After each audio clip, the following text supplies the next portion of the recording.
Hello, everyone. Welcome to the Ramble Stream podcast. I'm Richard. And I'm Jansen. Each week, we sit down for rambling conversations about motorcycles, the experience of riding, design, and whatever else catches our fancy. Bring a beverage of your choice or stories, and we'll see where this takes us. If you're interested in thoughtful conversations, friendly and informative banter with fellow riders, and the latest dispatches from Janus Motorcycles headquarters, you're in the right place. Let's get started.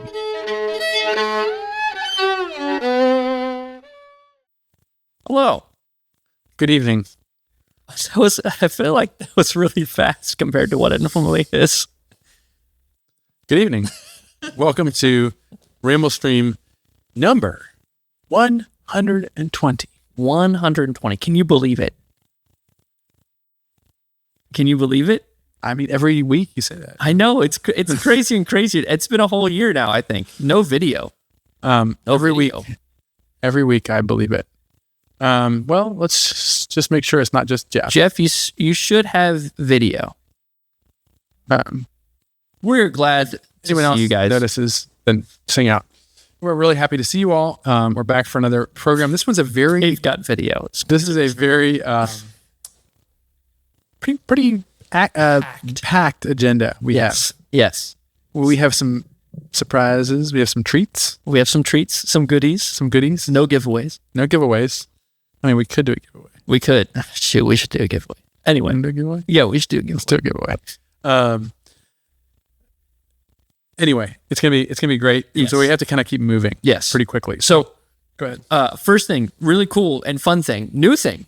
The first new thing of this evening, we have a phone number. That's right. We got a phone number. So the way this is going to work is we will not be answering live calls. Unfortunately, there's just a little too much risk there for us to feel comfortable with doing that. We trust you guys. We just don't trust some other fools on the internet. So how this is going to work is you guys can call this number. You can leave us a voicemail with whatever questions you have, statements, whatever you want, and we will select some to then listen to live on the stream and answer and respond to. So that phone number is 574-501-3830, and I'm going to copy and paste that into the chat here. So you guys can give us a call at any time, 24/7, whenever the heck you want. Yeah, and then we'll, at the next Ramble Stream, we will have reviewed them all, and we'll be able to play them. Yes. On air, live. First comment, though, very important thing. We've got Jason. None other. I feel like he's a reigning champ at this point. Should we keep track of tally? I think we should. So Jason was first at 12:01. So glad to see you, Jason. You were in the pre-ramble. If you guys would like to join the pre-ramble, which is just 30 minutes before the show of us hanging out, talking about different bikes, different cars, really just chatting it up, you can do so by hitting the join button down below this video if you're on YouTube. Once you do that, you'll be able to select the option of Rambler, which is $2.99 or $1.99 a month. You get access to members-only shorts, the pre-ramble, and a week early access to any videos that we release. So it's a lot of fun. We love having that time before the show to hang out with everybody. We see a lot of familiar names in here. We've got, let's see, who do we want? We've got Arlsberg. You can just call them out, Richard. We got Tracy, Mac505, watching YouTube on the screen porch for the first time since October. Ooh, that's nice. We got Bill Maxey, 79 degrees in Tallahassee, Florida, rambling on his new Halcyon 450 and sipping on some peach-flavored bird dog whiskey. Nice. Yep. Don't do both of those at the same time. Beeline. Oh, so Janus McRider wants a beeline. What's up, Janus McRider? Glad you're here. There was something. Is there anything up higher that I saw? A comment? There's lots of comments before. There was one. We've got Kevin here. How you doing, Kevin? Opus Cat. Hello from Canton, Ohio. I have a Halcyon 1063 with 2,000 miles. Will you take a trade-in on a 450? Give us a call. We do trade-ins. The one thing with when we do trade-ins is we don't necessarily, you're not going to get as much from us as you would. It's like any dealership, as you would with on the open market, but we would love to talk to you. We can give us a call. Not at this number, though. No, different number. Not salesman. No, different numbers. Let's see. Dying to ride, but there's still too much salt on the roads to bring the Janus out. That makes sense. Got to protect your investment, Mac, you know? He's doing a good thing there. Jordan Hand, howdy from Wyoming, Halcyon 450 number 422, enjoying a Foster's IPA and some unseasonably warm weather. How you doing, Jordan? Glad to see you all here. Kelly, I'm glad you're here as well. I saw your name right before I scrolled down. But I think what really is going to center us is a poem. This one came in. This was a recommendation. By whom? Mr. We just went over this. I wrote it down for you. Oh, yeah. There we go. I get your real names and your handles mixed up. Yes. This is for you all. This is Motard91 recommended this. He sent an awesome email, which I always like to get all these emails. But one of the things he recommended was that we read this poem by Lord Byron. George Gordon. It's called Epitaph to a Dog. And it's a sort of sentimental little poem about a dog. Epitaph to a Dog by George Gordon, Lord Byron. Near this spot are deposited the remains of one who possessed beauty without vanity, strength without insolence, courage without ferocity, and all the virtues of man without his vices. This praise, which would be unmeaning flattery if inscribed over human ashes, is but a just tribute to the memory of Boatswain, a dog, who was born in Newfoundland, May 1803, and died at Newstead, November 18th, 1808. So that's the epitaph. Then he wrote some lines of poetry about that dog. When some proud son of man returns to earth, unknown to glory, but upheld by birth, the sculptor's art exhausts the pomp of woe, and storied urns record who rests below. When all is done, upon the tomb is seen not what he was, but what he should have been. But the poor dog, in life the firmest friend, the first to welcome, foremost to defend, whose honest heart is still his master's own, who labors, fights, lives, breathes for him alone, unhonored, falls, unnoticed, all his worth, denied in heaven the soul he held on earth. While man, vain insect, hopes to be forgiven, and claims himself a sole exclusive heaven. O man, thou feeble tenant of an hour, debased by slavery or corrupt by power, who knows thee well must quit thee with disgust, degraded mass of animated dust. Thy love is lust, thy friendship all a cheat, thy tongue hypocrisy, thy heart deceit. By nature vile, ennobled but by name, each kindred brute might bid thee blush for shame. Ye, who behold perchance this simple urn, pass on, it honors none you wish to mourn. To mark a friend's remains these stones arise. I never knew but one, and here he lies. That's kind of sad. Not only is it sad, it's like a scathing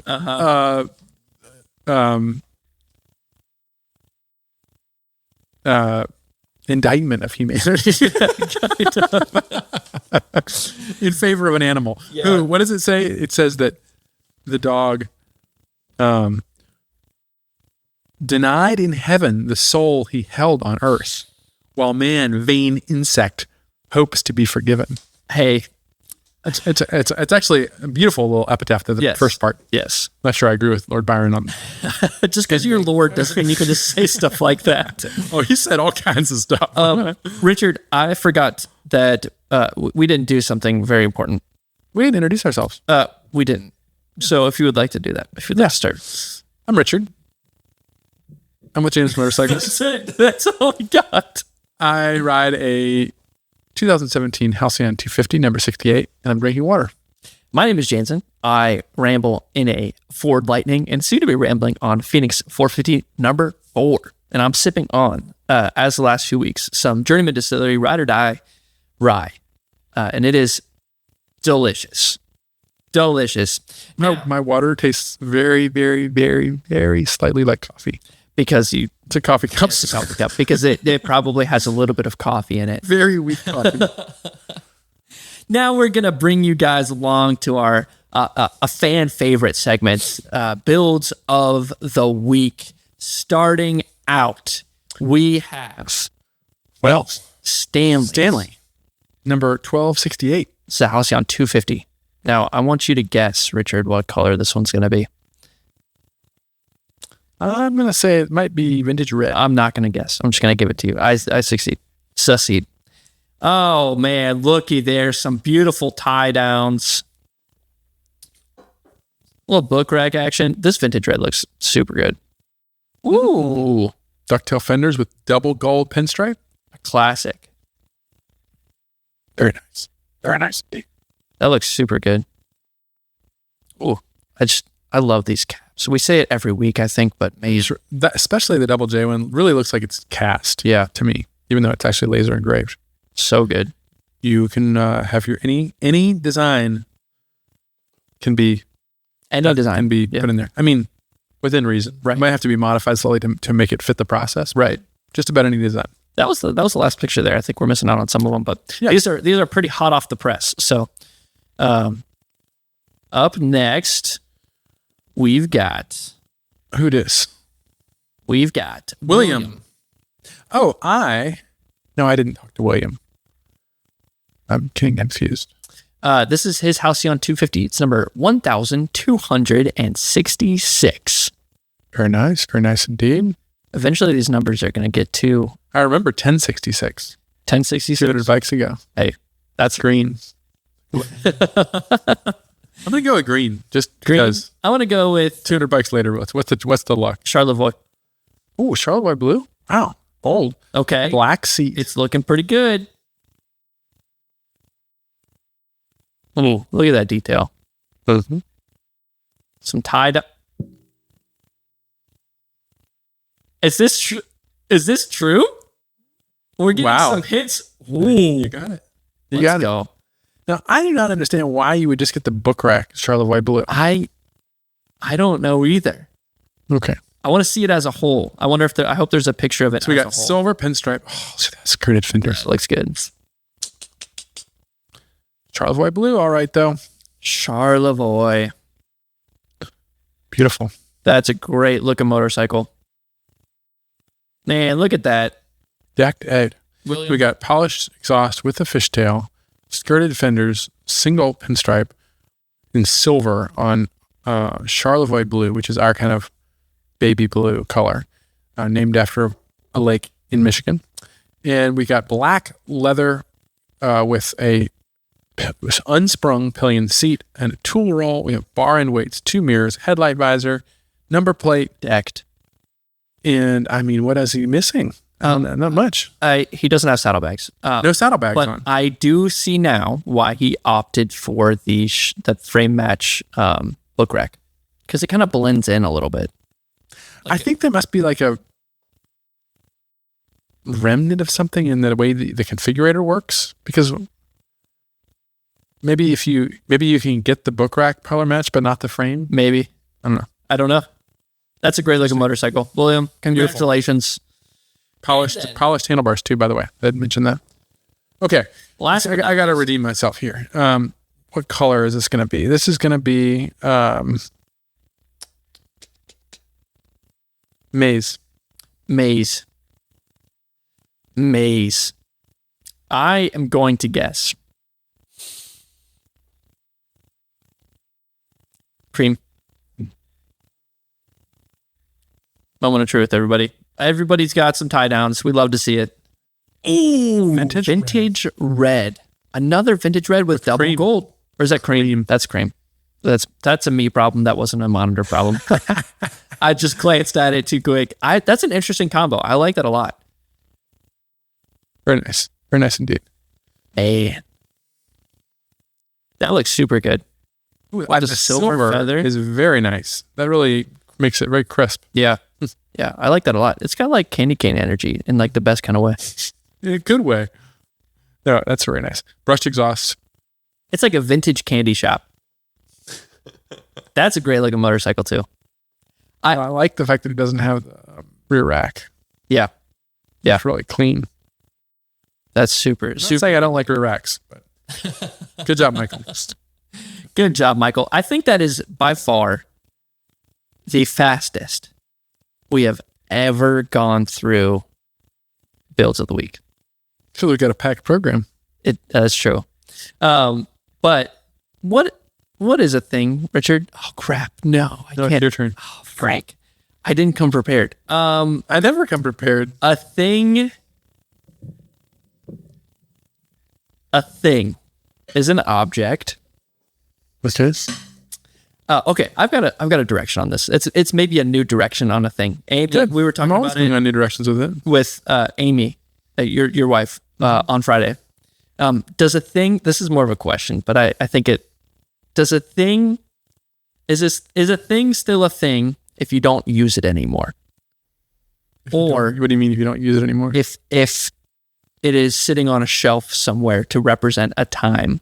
Oh, Or is art I see where I remember this conversation. art a thing? Or does Yes. its purpose change? Yes. I think it can. So Its purpose does change, though. a thing is something that can transform, but it's something you keep when it transforms. It's very purpose. obtuse, sort of. But where you're going with that is that you can have an object that maybe wears out in some form or another, and you still keep it. Yes. Like even though it's past its expiration date. It's so funny you say that because the thing that I have is exactly that.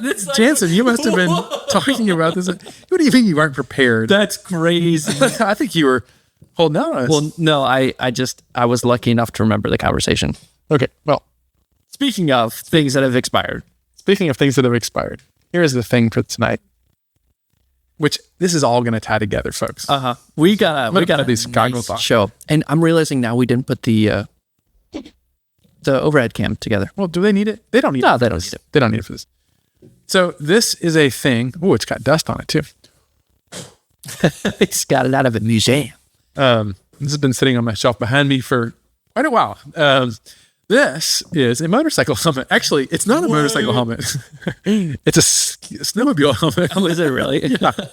It's like these weird little ear insulators. Oh, yeah, I see it. It's probably from the 1980s. Yes, definitely from the 1980s. It did come with these yellow kind of wings. It's coming after me. When I bought it at a thrift store. Nice.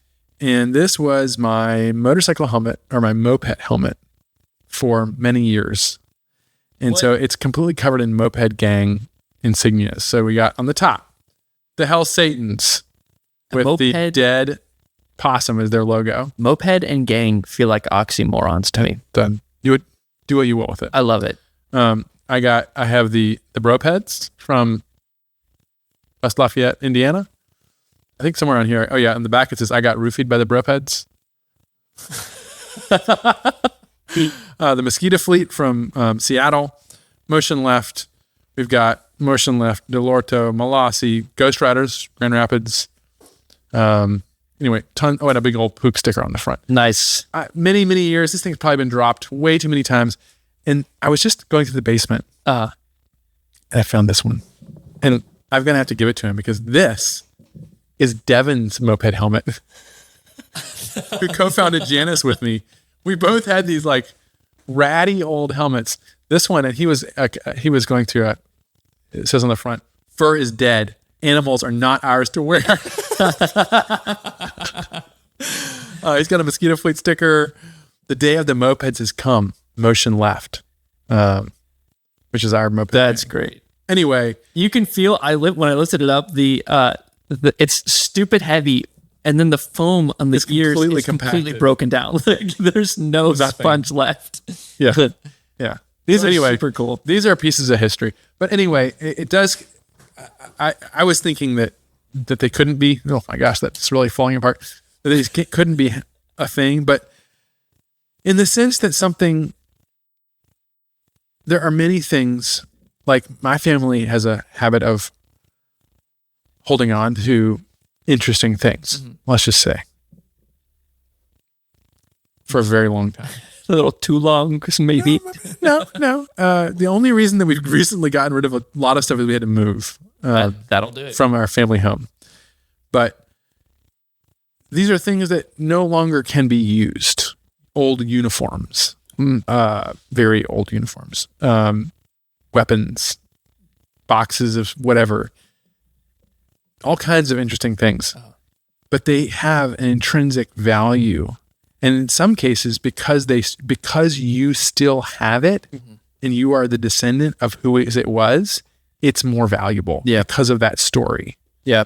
So the longer it's been retired means that the longer it's been cherished, I think, and inherited. So maybe I was thinking about this. I have a, what was that? Oh, like a jacket or a wax canvas piece of apparel.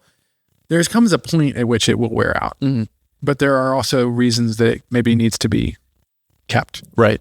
So an heirloom gets passed on. Yeah. So I don't know. I think that's just an interesting angle on it. Yeah. But helmets, and guess what? The most important thing, I still have my helmet. That is important. It's very important. You still have it because. Wait, I have to do I have to break the segue because I think there's a fun question being asked by Works Power Sport. Works Power Sports. I asked last podcast, but didn't get an answer. Where are the engines made? Well, you could have spent your time just looking at our website, but they're made in China. They are made in China. The 250, the CG 250 is,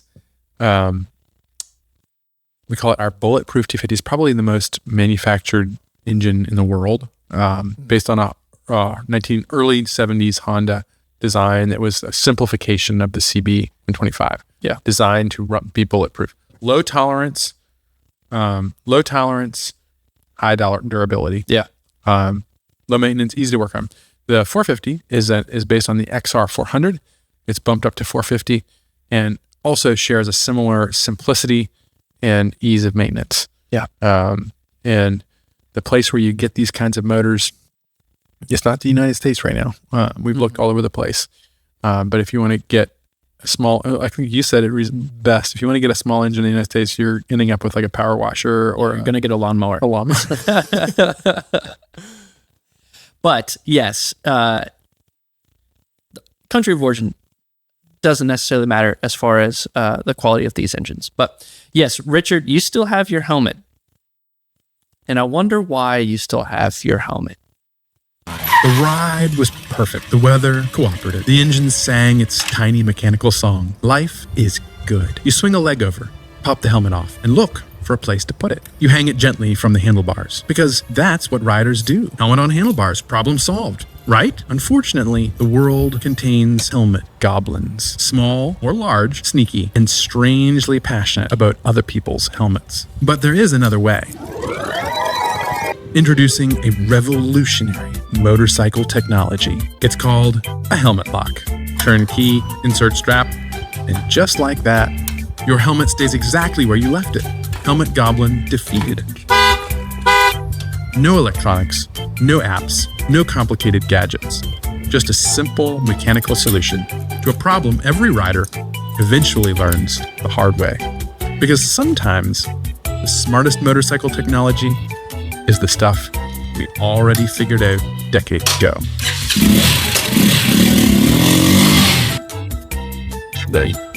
The Janus helmet lock will not prevent all helmet theft, but it will make it significantly more awkward. Helmet goblins depicted in this film are highly trained professionals. Do not attempt trouble, be careful. Always lock your helmet, check twice for your keys, and remember that convenience is sometimes the most advanced motorcycle technology of all.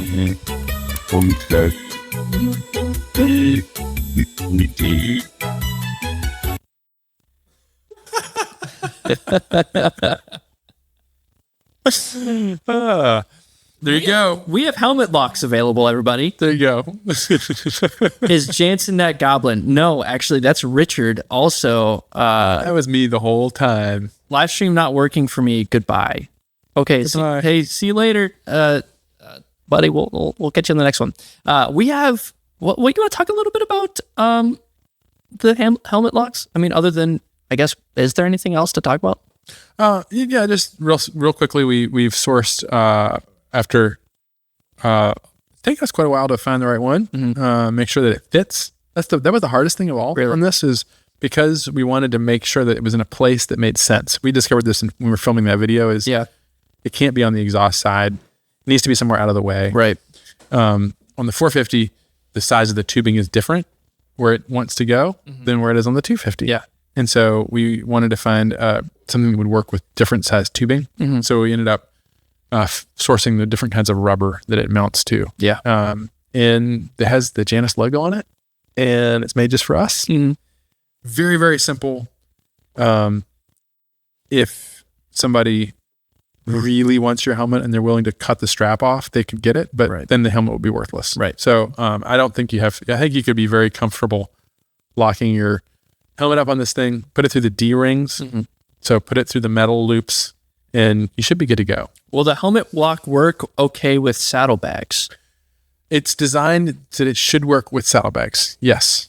Great. It may need to be kind of over the saddlebag slightly, but it's designed to work with saddlebags or without. I've posted that link in all of the chats, so you guys can follow that and order one today. We got tons of them, and we want you to have them. Yes, $25 plus shipping and handling, I believe. So, easy peasy, lemon squeezy. What other announcements we got? Let's see. We got WeFunder. Any updates on the WeFunder? WeFunder is actually we've brought in a lot this week. Let's go. Probably at least 50,000. Nice. Thank you all for those of you who have contributed. I know that there are some in the chat right now that are considering putting more in that I've talked to recently or gotten emails from. If you have any questions on WeFunder, how it works, just send me an email, rambling@Janus Motorcycles, and I will either be able to answer it myself or I will forward you to Mark Zweig, our COO, who can answer it, or we can put you directly in touch with the people at WeFunder. Yeah. Our goal is $1 million. $1 million. But it does close at the end of the month. So we are in kind of hyperdrive mode right now, spreading the word. We're focusing a lot. You may see some different looking ads, and those are going out to kind of like outside of our usual network. Yeah. We're trying to bring more people in. Yeah. So if you haven't invested, please consider doing so. You can invest as little as $100 and own a bit of Janus Motorcycles. If you have that invested, you could always invest more. Or you could also just share the word with friends and let them know about what we're doing. Yeah. We appreciate it. Yeah. Thank you all so much for your investment in Janus. You're helping us make motorcycle history every single day. Next thing we've got some build slots available for spring delivery. So if you guys would like to get your motorcycle by spring, you can do so on both 250s and 450s. We're offering a $250 deposit compared to the what was it? It used to be $500 for a 250 and $1,000 for a 450. Okay, so yeah, this is severely discounted to go ahead and secure your spot in line and get your motorcycle by spring. Basically, our lead time is reducing. And so we're trying to, instead of focusing on getting a whole lot of money up front to build the bike, we are shortening our lead time and making it easier to kind of pull the trigger and start thinking about colors and options. Yeah. So, yeah, very exciting. I know that 2 bikes sold today. 2 bikes. The list is limited if you want to buy spring. We have some two new, kind of new things. One new thing and one kind of new. Founder Fridays. What is a Founder Friday, Richard? So a Founder Friday is like a different kind of Discovery Day. So in the past, we've done Discovery Days, and we will still do Discovery Days, but we will not be doing as many.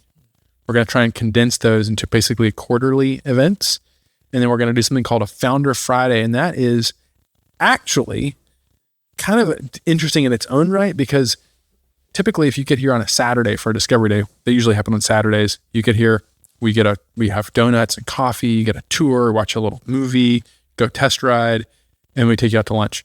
But the shop's closed. So you're just kind of getting a tour of the shop. Right. Founder Friday, the cool thing is the shop is open. So bikes are being built, and we're going to be guiding you through the shop as it's in operation. Yeah. Which is a little different. It's a little less formal. I'm not sure. Is there a price on those? $10. It's $10. $10.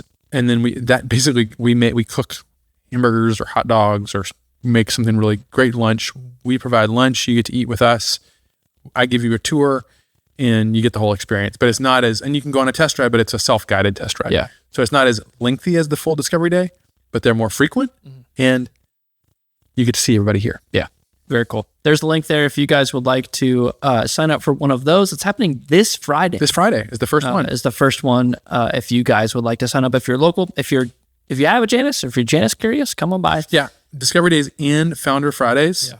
If you are a Janus owner and you want to show up, we welcome you. Yeah, absolutely. And we will put you to work. You must work. And now we're also opening and have there's some of the dates for the Discovery Days as well that I'm going to post a link for. There's a lot of announcements today, so bear with us here. We've got a lot of links, a lot of announcements. But Richard already talked a little bit about the Discovery Days.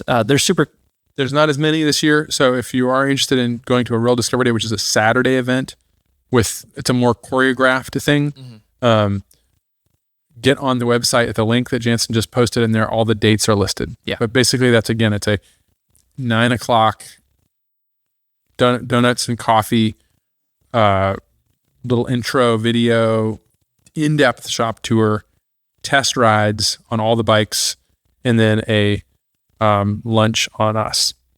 And the price for those, I believe, is still $25. Yeah, I'm not sure if it's changed or anything. So check the website. We're doing it very differently this year. Yes. So that is all the announcements we have. Thank goodness. But something really that I wanted to talk to you about, especially given some of the motorcycles that have been released or concepts have been released, is this concept of retro. And what does it mean? How does it impact us as riders, as people who ramble? I just want to unpack the whole concept of retro. Well, it's funny you ask. There's a whole chapter of the Rambler's Companion dedicated to what is retro. You can find it on Amazon.com. No, that is a great question, and one that I think it's worth revisiting, especially with what we're seeing on the market right now. I mean, look at all the bikes. It just keeps happening. Yes. You get what are being called retro motorcycles. We're going to talk about a couple of them this evening, but in general, I think when the modern American or modern consumer, let's just say, thinks about the word retro, let's put it in the term, well, just say retro. Yeah. What they're thinking is old looks, new function. That's what they think. Someone, Haybert said, retro or recreate. Or recreate. I think it's a good distinction. I like that distinction. Yep. How can we take the old looks and put them on a new, make just the shell old, and everything else on the inside is new and updated. And, right. Yeah. That's what I think most people think. And I think that's a fairly accurate version of, I think, what the retro trend, and that is why I make the claim that Janus motorcycles are not retro. Now, if you describe your bike and your Janus owner as retro, that's perfectly okay. I know what you mean. It's like, just like the Janus God with two faces looking one into the past and one to the future. Our bikes can be described as retro. That's perfectly okay. But if you dig down a little deeper, there is a quality to what we're trying to do that is more than, well, like you have the word trend, right? It's an interesting word. It's a whole topic that we don't have time to completely unpack. And then you also have the word fad. And I would describe the current infatuation with retro. And maybe it's gotten past a fad. Maybe it's trending toward a trend. But what these bikes are trying to do, or what the retro thing is trying to conjure up a feeling of the past. Yeah. A nostalgia, perhaps for a past that you or I never experienced. Right. I was not alive in the 1970s or the 1960s. Hey. Certainly not in the 1920s. Hey, I wasn't either. The 80s? No, not for me. Not for you. So there's this kind of like golden nostalgia for a time past. Yeah. And it can be conjured. I like that word, conjured up with a sort of clothing, makeup, when I hear makeup on the bike, right? conjure, I think of like magic, like tomfoolery. Like this isn't. It's like a magician's trick. This isn't truly what it looks like. Right. It conjures up kind of a sensation of nostalgia. That I think captures. That's why I don't like the term retro. Yeah. And when we started making Janus bikes, we wanted something that wasn't. It didn't matter if it looked that way. It was right. Does it capture what old bikes do? The essence. That they still do. Yeah. In the sense of like a thing, like an old 1970 Volkswagen Bug still drives. Right. But the sensation you get when you're driving it is you can't get that in a modern car. Right. Because they don't drive like that. Right. And same thing with a Janus with an old bike is that there's a visceral sensation. Some people might call it uncomfortable. Some people might call it unacceptably low performance. Dangerous. They might even call it dangerous. But it's a direct connection with a vehicle that has a soul. Yeah. Yeah. And you take what you will with that. Like, I'm not saying like Mr. Lord Byron that like dogs, motorcycles don't get sold. But right. But you see what I'm saying? They have a character that enhances the experience in a way that a modern, like, I'm sure the whatever new bike, it's like super smooth and right. But it loses that. But it doesn't have sensation. that like gumption, that like that feeling of having to like pat your dash, right? Where it's like, we got this, like we can do it. Yeah, exactly. So there you go. That's a great definition. And I think that sets up kind of what we're going to do next. As far as like, I want to take a look. You have put together a list of some motorcycles that do this well, and at some that, I think all of these bikes do this well. I got like some kind of like fiberglass under that helmet in my hand. Yikes. That's not. Don't put that on my head. Remember that. Just right in your ears.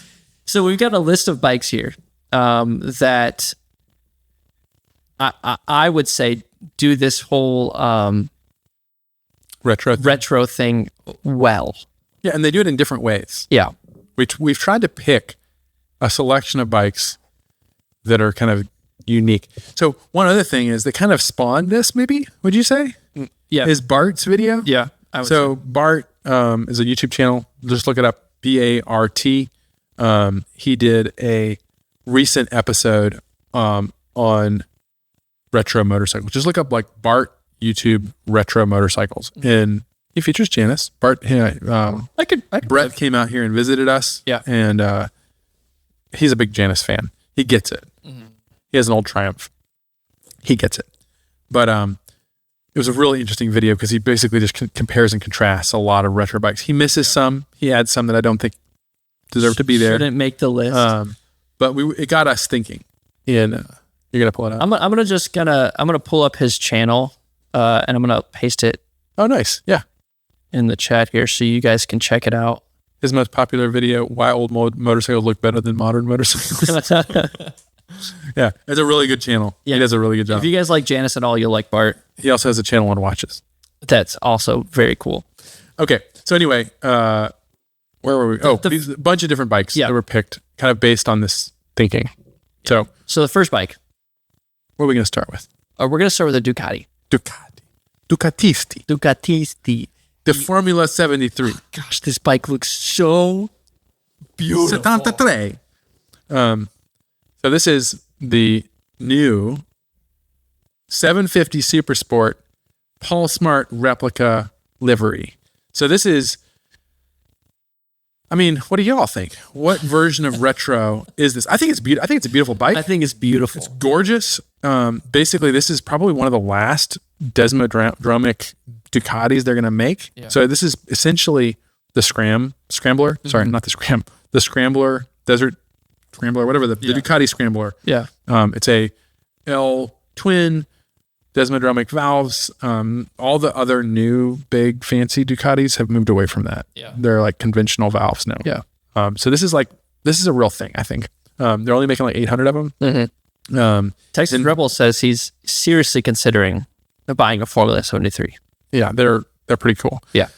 I would say, though, if you look at what they're modeling this on, which is like the 70s, early 70s Imola Pulsemart 750, they've totally changed the look. Yeah. It's modernized. They've modernized this bike. Modern. Yeah.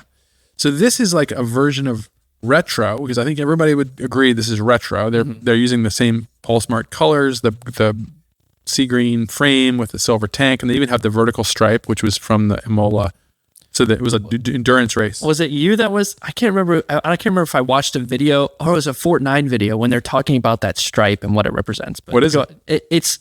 They made it a clear portion in the tank so that you could see where your fuel level was at. Yeah, because the Imola was, or I'm not even sure I'm pronouncing it right. It's a racetrack in Italy that was an endurance race, and the first 73 I think was the first one. It was like their version of Daytona. Okay, and so they fitted these bikes with giant fuel caps, and this they didn't even need a fuel. They didn't even need a fuel gauge because they were going to be refilling this thing like over and over over a 200 lap race. Right. So anyway, I would say this is like kind of more on the end of like inspired by the past, but making a new thing. And I kind of like that more. If I had $20,000, 20 grand, I would buy this bike.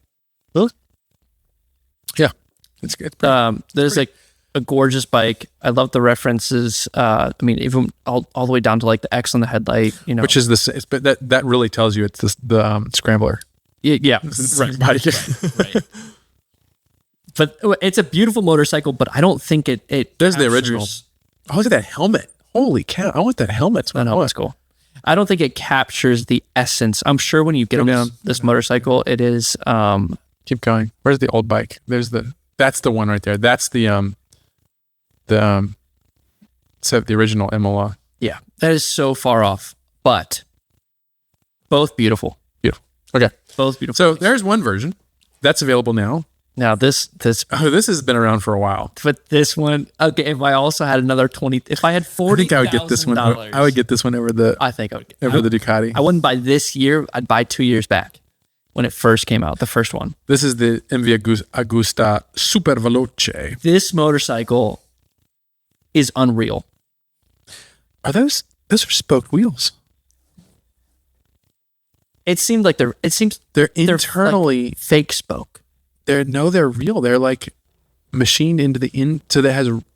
Whoa! I've never noticed that. That's really interesting. That's cool. MV Agusta is like, you think Ducati's a fancy Italian? MV just takes it to another level. They're actually made right across the lake. I saw their factory from SWM. Really? Yeah, they're like at the same. They're right outside of Varese. That's cool. North of Milan. Beautiful motorcycle. Now this one is more leaning into the kind of even the fairing is very. I don't know. The whole thing is it's very modern.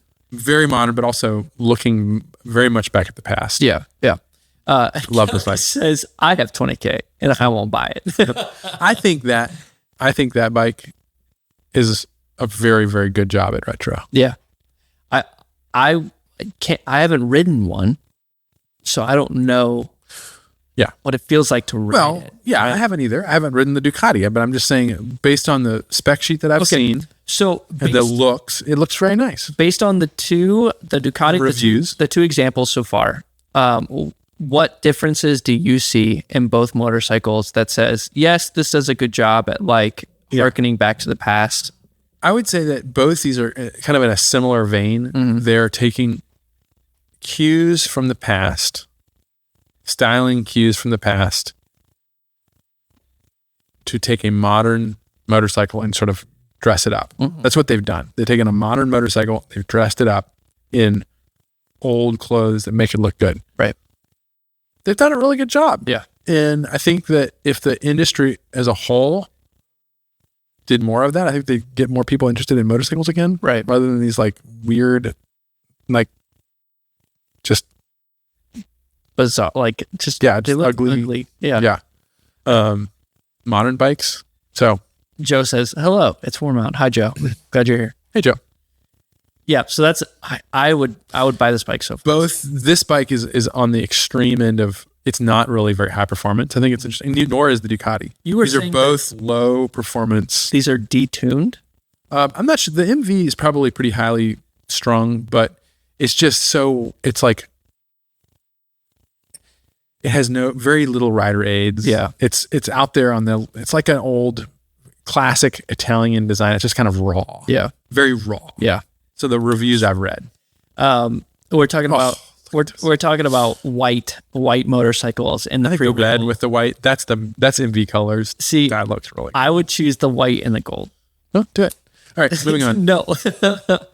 Up next is a motorcycle that we have talked about before.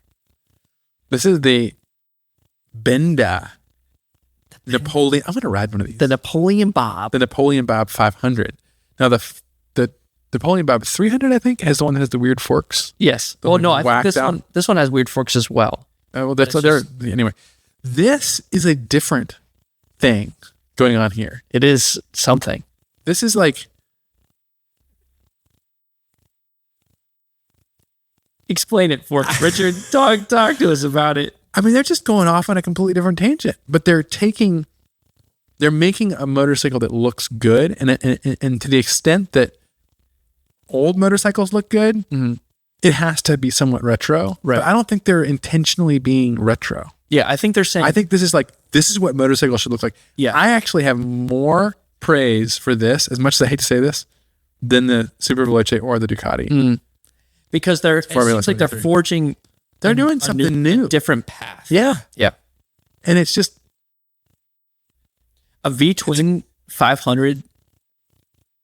I mean, I'm not sure it's my flavor. I want one, but I have to say that it seems like what they're doing is trying to be very intentionally focusing on what a motorcycle should look like. Yeah. Whereas the MV is like, oh, we're going to make it look like the ones in the past, you know?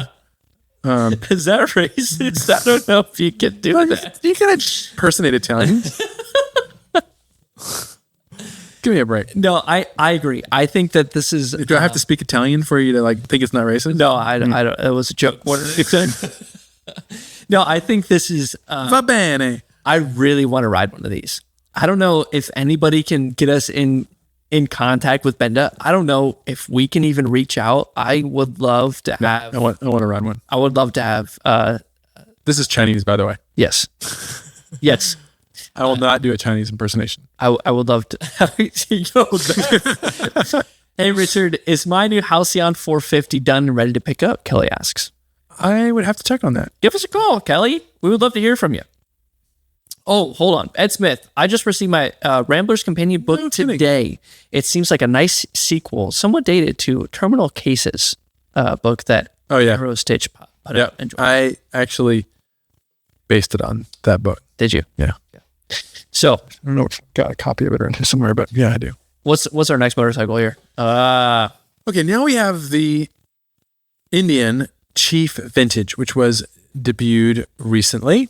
And this is, I mean, it's just pretty. This is something else. It's just good to look at. I mean, there's a lot going on, but probably the thing that my eye goes to is not actually the skirted fenders, although those are cool. But it's that motor. Yeah.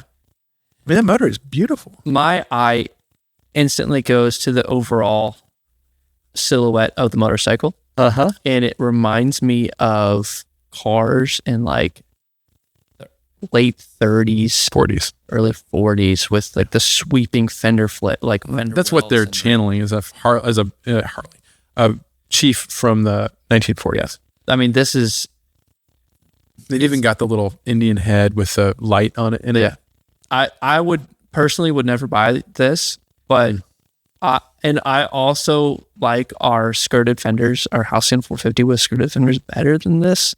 I think we do it better. It lends itself. The Halcyon 450 with skirted fenders is a little more. It doesn't take us up as much like eye space. I don't know how to articulate it. But this is too like clunky for me. The Halcyon 450 with skirted fenders looks very simplified. Oh, I guess it's exactly what Janus is, right? Yeah.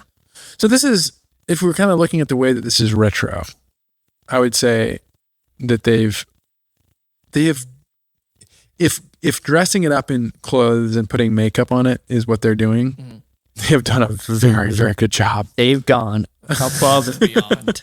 Like, I mean, and it's almost hard to talk about a cruiser, an American cruiser V-twin, in the same conversation as retro, because that's the whole thing. Right. Isn't that what they are? Is what they do. That's what actually what Bart in his video says. He's like, yeah, I didn't include any cruisers because that's kind of what cruisers are.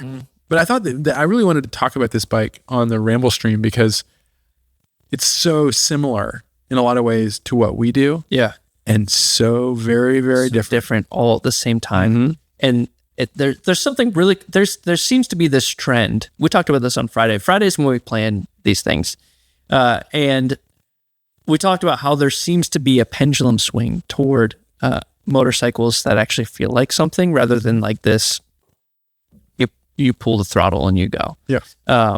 And I think this is like going to be what we look back on and say like, oh, this was the moment when the Chief Vintage came out that kind of set motorcycle trajectory for what we're experiencing now. Yeah. I mean, my point on this is that I do still think that this is a motorcycle that is it's a completely modern bike. Yeah. Like Indian has just done an incredibly good job at making their new technology look old. Right. Like right down to the end. They didn't even have to like think about it. All they had to do is put some different paint on this engine to make it look like an old, because they already were doing it. Right. So then all they had to do is put some different fenders on it and reconfigure how they did the Indian bobber seat and take the steering off, and it's done. So I guess I would just say that I still think this though is new clothes or old clothes on a new machine, new bike. Yeah, definitely. Which is a little different than just the Superveloce, which is like new bike with a flavor of the past influencing it. Right. Which is completely different than the Napoleon Bob, which is entirely new.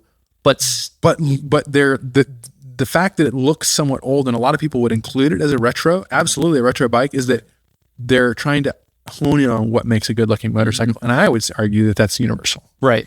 It's cross time. Yeah. I would say that any conversation I have with you about motorcycle design always harkens back to like the things that look timeless. Yes. Are references from the past. Any sometimes, but then there's things that like just came out, like 1980s sport bike fairings. They look good. Is this a hint toward the Phoenix 450, Richard? Like there are moments when we make when we're inspired. Yeah.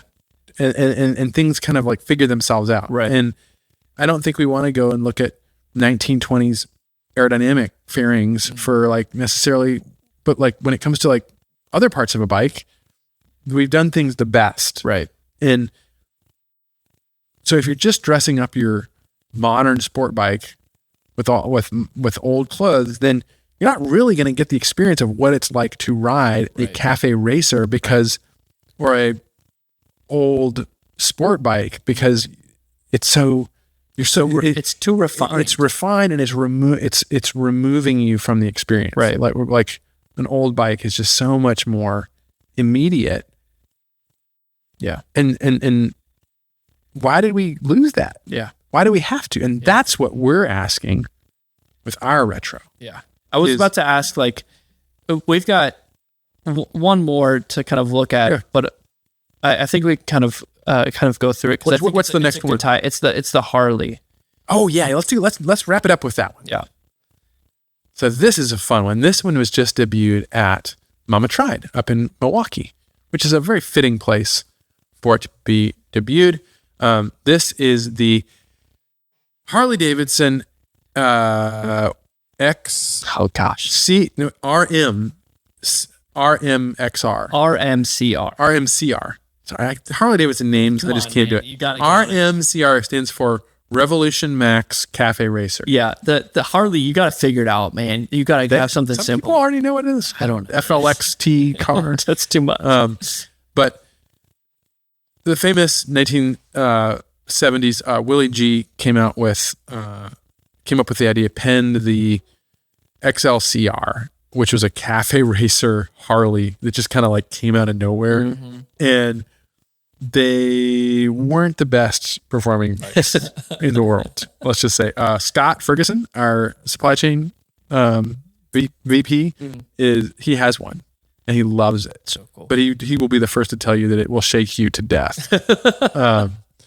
And they just, I mean, you can go one, not every, when I say that the experience of motorcycling should be visceral, I'm not saying that you should like need new fillings or have to wear a back support or something after you ride your bike. It needs to be functional.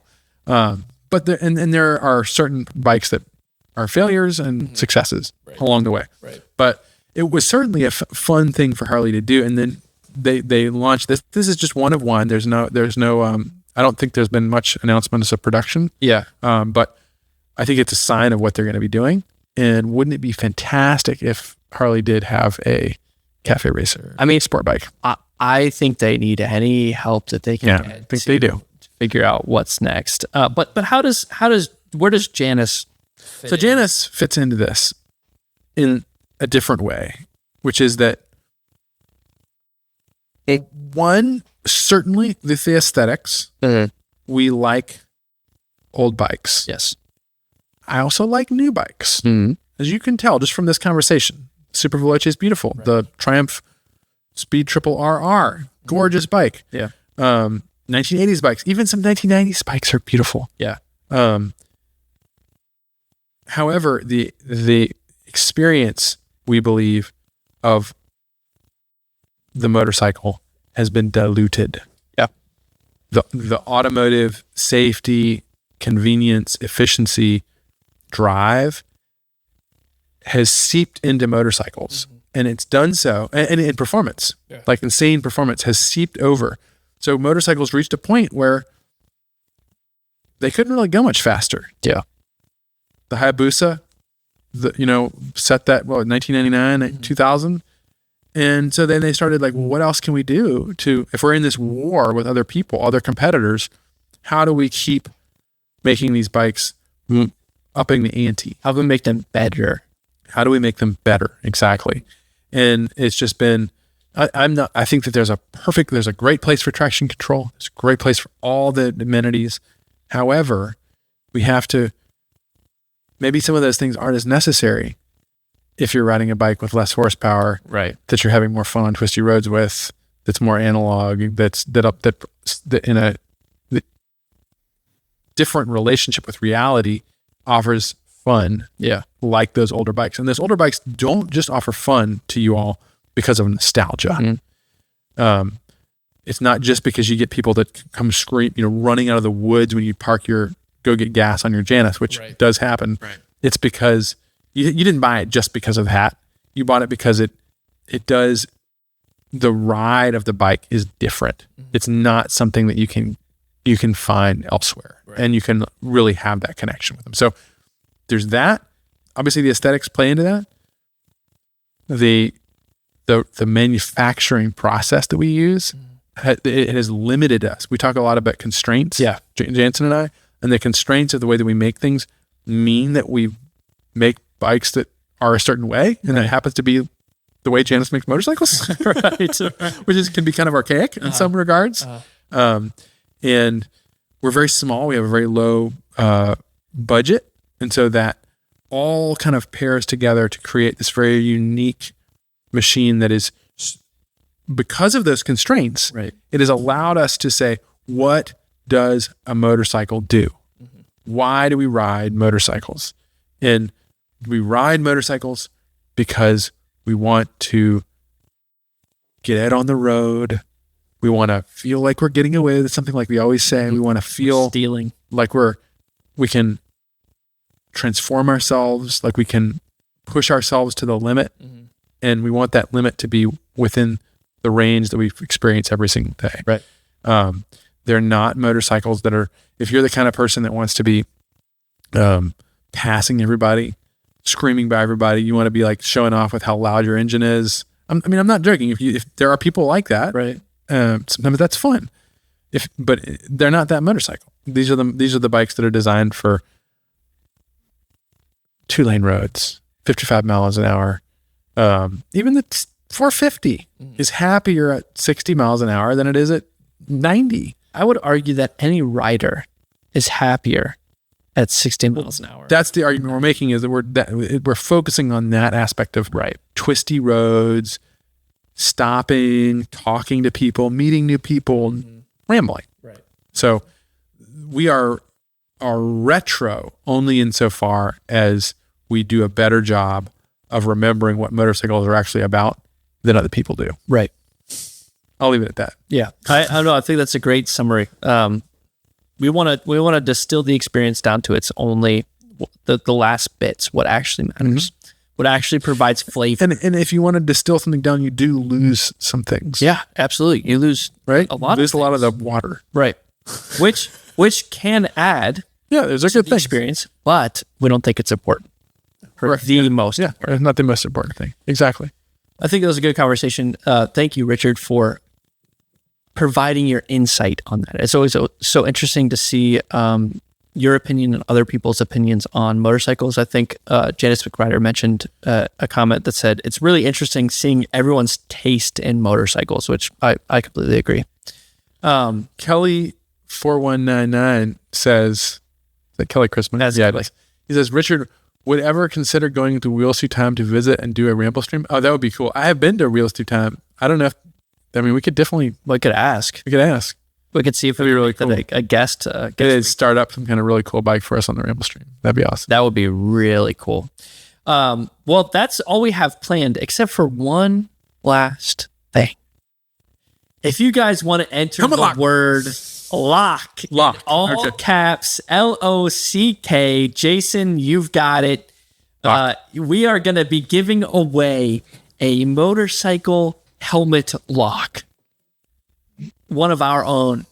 And if you want to enter, go ahead and hit, type in lock to the chat. This is for everybody. So if you're watching on Facebook, YouTube, you name it. You got to spell it right, though. You can enter. You do have to spell it right. Let me see if I can pull this up. Look at all these locks. Lock. Dave Bowen's in there. I see Dave Bowen wants one. Add it to the list. Everybody add this name or this word to the list of croc lock. Drop it. I don't know. What have been our other giveaways? We've given away a lot of stuff. I can't remember. I can't remember either.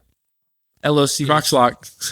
Close. Michael, I'm not sure if it matters or not. Croc locks. Michael Webster. I'm not sure if it matters or not. But the way I have it is all caps. So maybe tie downs. That was the other one. Yeah, tie downs. Thank you, Jason. Loch Ness Crocs. Loch Ness, the Loch Ness monster, the Crocness monster.